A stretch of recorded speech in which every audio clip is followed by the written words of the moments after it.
이번에 이제 윤석열 구속영장 내일 이제 심사 들어가지 않습니까? 네. 그런데 특검에서 외환죄는 이번에 적용을 안 했어요. 그렇죠.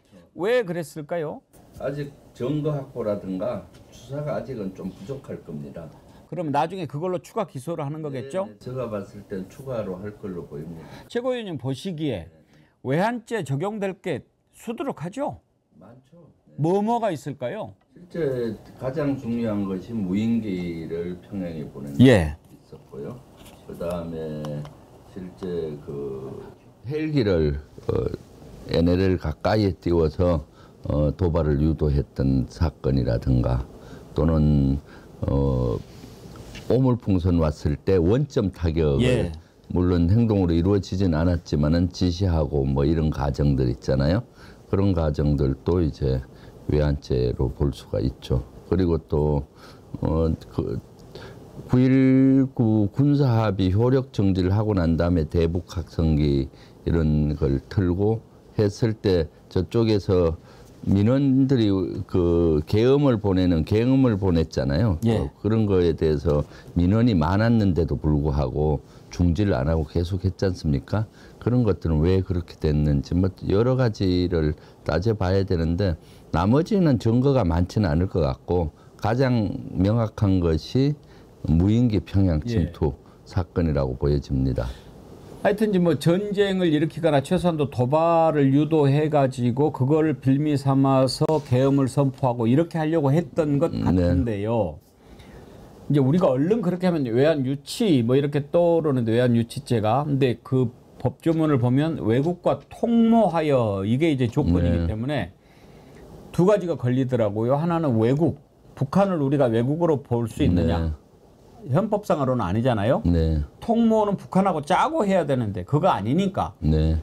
우리가 얼른 느낌상으로는 외환 유치인데 외환 유치는 아니고 이제 외환죄의 어떤 뭐 이적죄라든지 이런 거 이런 것이 이제 적용이 될 거예요. 네, 그렇죠. 근데 드론 무인기를 침투한 것 평양에서 그 공개한 게 하나 있는데 최근에 평양 인근에 또 추락한 게 하나 드러났더라고요. 네, 그렇죠. 예. 평양 인근에 또 하나 추락했다고 그러니까 계속 지금 도발을 한 거죠. 예, 그렇습니다. 그리고 11월 달에는 평양뿐만 아니라 남포 일대에 또 보냈다라고 지금 증언들이 나오고 있잖아요. 백령도에 있는 무인기 부대에서 남포 쪽으로도 보냈다라고 그쪽 부대원들의 증언을 방송에서 방송에 했었는데 남포면은 군사 기지가 많거든요. 예. 비행기장도 있고 여러 시설이 있는데 거기에 보냈다는 건 또 그 전쟁을 유발한다든가 그런 또는 국지전을 유발한다든가 그런 걸로 보여지는 거죠. 그 무인기를 보낸 곳은 드론 사령부일까요? 드론 사령부죠. 드론 사령부가 백령도에도 있고 예하 부대는 여러 군데 있는데 지금 증언들은 드론 사령부의 김용대 사령관이 지시해서 뭐 남포도 보냈다 뭐 이런 증언들이 나오고 있고 김용대는 또 위에서 지시를 받았을 거 아닙니까? 그러니까 그런 것들은 증거 확보가 쉽다고 봐요. 명확하고 보낸 사실도 있고 평양에서 반응도 했었고 그다음 무인기를 보내려면은 그 전단통을 설치하고 무인기는 전단통이 없었거든요. 삐라 그러니까 전단을 평양에 내릴 때 그거를 어떻게 개조했는지 누가 개조했는지 또는 전단을 누가 디자인했는지 어디에서 전단을 만들었는지 또 왜 만들었는지 이런 것들을 다 따지면은 증거들이 저는 차고 넘칠 거라고 봅니다. 네. 그래가지고 드론 사령부에서 나중에 연말인가 26명인가 27명인가 집단으로 표창도 하고 모르게 그랬더라고요. 그러니까 11월 16일 경으로 방송에서 본 것 같은 11월 중순경에 이제 한 리스트를 얼찐 방송에 봤는데 한 20여 명 되더라고요. 대대적인 표창을 건의를 했고 실제 12월 달에 받은 걸로 방송에 나왔는데 근데 그 통상 표창을 상신하는 문서 건의하는 문서들은 다 공개해요. 이건 비밀이 아니기 때문에 어느 부대나 다 볼 수 있는데 그것을 비공개로 처리를 했다고 방송에서 봤거든요. 그것은 뒤가 뭔가 꿀리는 거죠. 그리고 무인기 침투 이런 거에 대한 입막음용도 되고 그렇게 하기 때문에 이런 것들은 수사를 통해서 명명백백히 밝혀야 된다라고 보여집니다. 네. 지금 11일인가 최혜병 특검이 그 윤석열 경로한 것과 관련해서 김태효를 네. 소환했거든요. 네. 그런데 김태효가 국가안보실 2차장을 하지 않았습니까? 네, 그렇죠. 이렇게 무인기 몰래 보내고 침투시키고 도발 유도하고 김태효가 몰랐을까요? 저는 뭐 알았다라는 생각이 듭니다. 안보실은 대통령 직속 그 참모 조직이잖아요. 예. 그렇기 때문에 대통령이 직접 뭐 이렇게 지시를 국방부라든가 하기는 어려울 거고요. 안보실을 통해서 했을 확률이 많기 때문에 안보실에 대한 이런 수사도 이루어져야 된다라고 보여집니다. 네. 그런데 왜 그동안에 다른 사람들 이름은 다 나오는데 김태효 이름이 많이 안 나왔을까요? 저는 그게 좀 궁금하던데요. 왜 그런가 하면은 제가 봤을 때 안보실 내에서는 인원이 소수잖아요. 많지 않고. 사실은 지금까지 나왔던 경우는 대부분이 제보에 의해서입니다.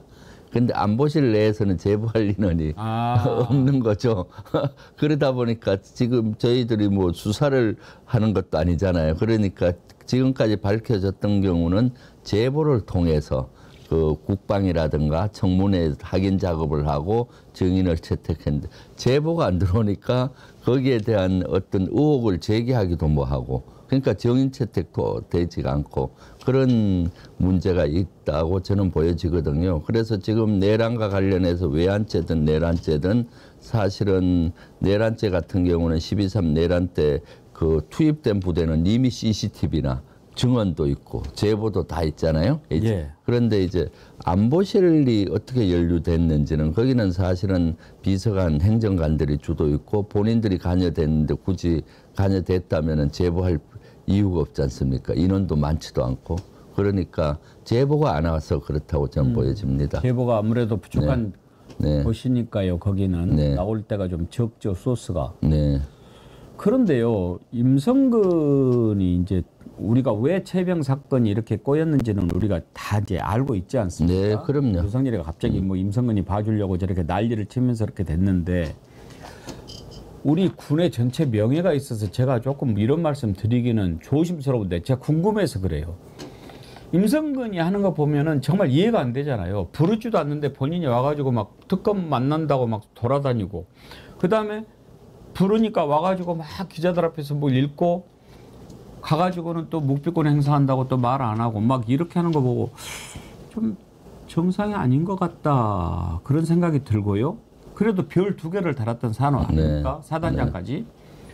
노상원이도 정보사령관이면은 소장입니까? 중장입니까? 투스타 소장이죠. 네. 그래도 별 2개를 달았던 사람인데 지금 뭐 노상원이 메모나 뭐 이렇게 나오는 거 보면은 논리가 말이 안 되지 않습니까? 완전 망상가처럼 보이죠. 민주당 국회의원들은 부정선거로 당선돼서 가짜다. 네. 민주당 국회의원들은 가짜니까 가짜 국회의원이 탄핵한 것은 무효다. 이런 논리가 말이 안 되잖아요. 네, 예. 근데 임성근도 그렇고 노상원도 그렇고 명색이 대한민국에서 투스타까지 했던 사람들이 이런 심리 상태, 이런 정신 상태가 어떻게 만들어질 수 있는가 정말 궁금해요. 네. 저도 참 장군 출신으로서 좀 창피하죠. 사실 투스타 정도 되면은 많은 부대를 지휘하고 경륜과 경험이 많고 또 책임감도 있는데 지금 어떻게 저 지경까지 갔는지 참 의문이에요. 예, 노상원 같은 경우는 제가 봤을 때 전역하고 본인이 불명예 전역을 했지 않습니까? 그러면서 뭐 사주, 팔자 뭐 이런 거에 빠지면서 명리학에 빠져서 아마 다른 쪽으로 이렇게 망상적인 것들이 많았던 것 같고요. 실제 그러다 보니까 여러 가지 지금도 망상을 하고 있다고 보여져요. 뭐 민주당의 3분의 1 민주당 의원들은 무효다. 왜냐하면 불법 선거로 부정선거로 됐기 때문에 한 3분의 1은 가짜다. 그러니까 그런 망상을 하고 있는 것 같고요. 임성근은 아마 본인이 경북경찰청에서 무혐의를 받았거든요. 그러니까 그거를 어떻게든 대변을 하고 하려고 언론 플레이를 하는 걸로 저는 보여지고 있고 그렇습니다. 네. 예. 참, 저렇게 정상이 아닌 사람이 그 부대를 지휘했다고 그러면은 네. 그 밑에 있는 지휘관들은 또 얼마나 힘들었을까 싶기도 해요. 네.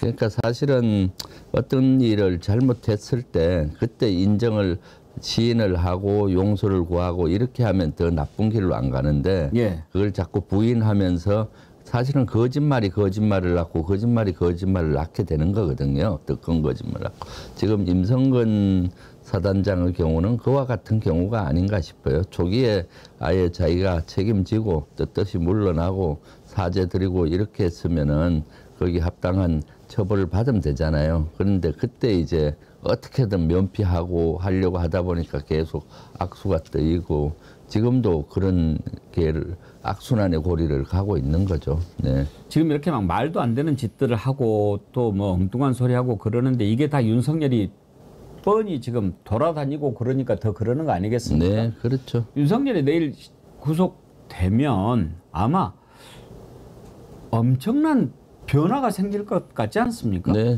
윤석열 구속이 내일 되면은 이제 그 관련자들이 진술을 솔직히 더 하지 않겠나 예. 싶습니다. 이전 정권도 바뀌었고 또 윤석열은 아직 밖에 있으니까 아직 눈치가 보일 거 아닙니까? 예. 또 그리고 어떤 외압을 할 수도 있을 것 같고 그런데 이제 구속이 되면은 이제 아마 보다 진실에 더 가까운 진술들을 관련자들이 하지 않겠나 싶어요. 지금 김성훈 같이 경호처 차장 같은 경우도 그동안 뭐 진술할 때 윤석열의 변호인이 입회하에 했던 경우가 많은 것 같아요. 보니까 그럴 경우는 진실을 얘기할 수 없잖아요. 그런데 윤석열 변호인이 나가고 나서는 여러 가지를 얘기했다라고 언론에 나오던데 그와 같은 거고 구속이 되면 훨씬 더 진실을 더 얘기를 하기 쉬워지지 않겠나 싶습니다. 윤석열 구속 100% 확신하시죠? 저는 확신합니다. 예. 지금 윤석열 불러난 거에 대해서 얼마나 국민들이 공분을 했습니까? 그리고 또 내란 수계인데 버젓이 반바지 입고 쓰레빠 신고 다니는 모습, 이것을 어떻게 우리 국민들이 이해합니까? 내란의 가장 우두머리 핵심 수계인데 그러면은 당연히 구속이 되어서 조사를 받고 수사를 받고 재판을 받아야 되는 건데 지금 그 윤석열 외 주요 임무 종사자들은 다 교도소 안에 있는데 본인만 버젓이 나와서 있고 자기는 책임 뭐 문제 없다고 저 뭐 밑에 미루고 이런 모습 국민을 보면은 참담하죠. 네. 김덕남님이 이 질문 주셨네요. 드론 사령관은 지금도 그 직을 유지하고 있나요?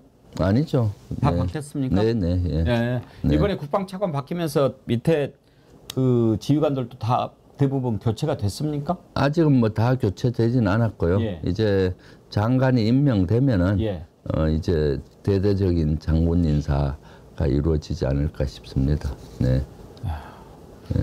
뭐 안규백 장관 후보자도 이제 국방에 오래 있었으니까 알겠지만 그래도 군을 잘 아는 우리 김병주 의원님 같은 분이 좀 탁 하면 더 좋았을 텐데 하는 생각은 아직도 합니다만은 만약에 국방부 인사한다면 원칙은 어떤 것을 지켜야 된다고 보십니까? 일단은 저는 내란과 관련된 사람은 다 배제를 해야 된다고 예. 봅니다. 왜냐하면 아직 내란 수사가 제대로 이루어지고 있지 않잖아요.